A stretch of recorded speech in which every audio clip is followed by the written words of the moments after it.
नमस्कार दोस्तों, मैं हूं संजय कथुरिया, प्रोफेसर बड़ा बिजनेस प्राइवेट लिमिटेड। और आज जिस कोर्स के बारे में आपको बताने वाला हूं वो एक पाथ ब्रेकिंग कोर्स है। उसका नाम है फंड रेजिंग। जी हां, देखिए, कोई भी जब स्टार्टअप चालू होता है या कोई भी मिड साइज कंपनी भी हो जाती है, उसके लिए फंड रेजिंग बहुत इंपॉर्टेंट होती है। तो फंड रेजिंग जो होती है वो दो तरीके से हो सकती है। पहला, आप उधार ले सकते हैं। दूसरा, आप जो है कंपनी के शेयर्स बेच के शेयर्स के अगेंस्ट पैसे ले सकते हैं।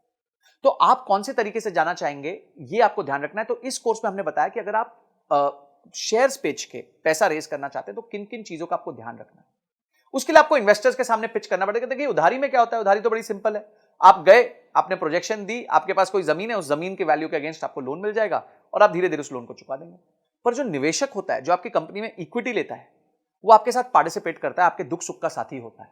तो इसीलिए उसको आपका बिजनेस के समझना बहुत ज्यादा जरूरी होता है। और इसमें आपको बहुत चीजों का ध्यान रखना पड़ता है। पहले आपको ध्यान रखना पड़ता है कि किस तरीके के निवेशक को आपको आपको जिसको पास जाना चाहिए, आपका ऑब्जेक्टिव क्या है फंड रेज करने का, आपको इन्वेस्टमेंट चाहिए क्यों, आपका बजट क्या है, आप क्या करोगे उस पैसे के साथ। उसके बाद जब आप पैसे ले लोगे तो उसमें कहां उसको निवेश करोगे, निवेश करने के बाद किस तरह के रिटर्न्स कमा के दोगे। समझिए, आज आपका रेवेन्यू 1 करोड़ रुपए साल का है और आपने 5 करोड़ रुपए रेज किए, तो इस 5 करोड़ के साथ क्या आप अपने बिजनेस को 1 करोड़ रुपए साल के से लेके 10 करोड़ तक लेके जा सकते हैं। ये सारी चीजें आपको ध्यान रखनी पड़ेंगी, आपको अपने निवेशक को समझानी पड़ेगी, स्टोरी समझानी पड़ेगी कि क्यों आपका बिजनेस इतना अच्छा है।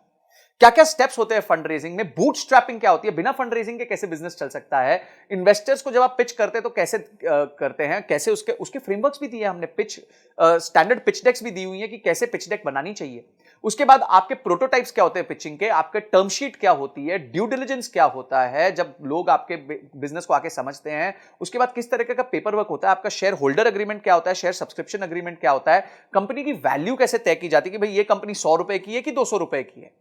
उसके बाद आप एंजल इन्वेस्टमेंट कैसे ला सकते हैं, वेंचर कैपिटलिस्ट को कैसे ला सकते हैं। और उसके साथ साथ हमने ये देखा है कि कुछ अच्छे एंटरप्रेन्योर्स से मिलके हमने ये पता किया कि उन्होंने फंड रेज कैसे किया था, उनकी जर्नी कैसी रही है, उनके लिए कभी क्या प्रॉब्लम्स आई और उस प्रॉब्लम्स को उन्होंने कैसे सॉल्व किया। और अंत में जाके बॉम्बे स्टॉक एक्सचेंज में घंटी बजानी है, आईपीओ लेके आना है। तो किस तरीके से आप अपने बिजनेस को बिल्ड कर सकते हैं, कि इन्वेस्टमेंट बैंकर कौन होता है, उसका रोल क्या होता है आपके बिजनेस में, और किस तरीके से आपको फंड लाके देता है।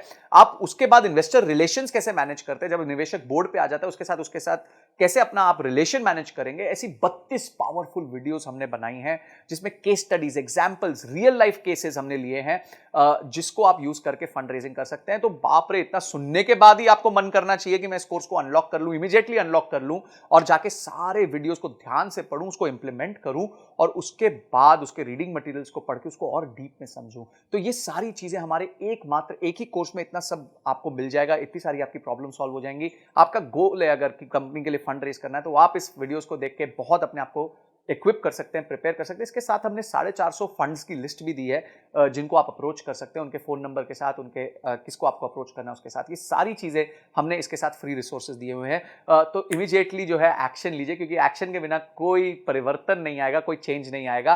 तो आपने इस वीडियो को देखा, आपने इस कोर्स को अनलॉक किया और आपने ये तय किया कि इस कोर्स को देखने के बाद मैं फंड रेज में और ताकतवर हो जाऊंगा। इन सब के लिए आपका बहुत बहुत धन्यवाद।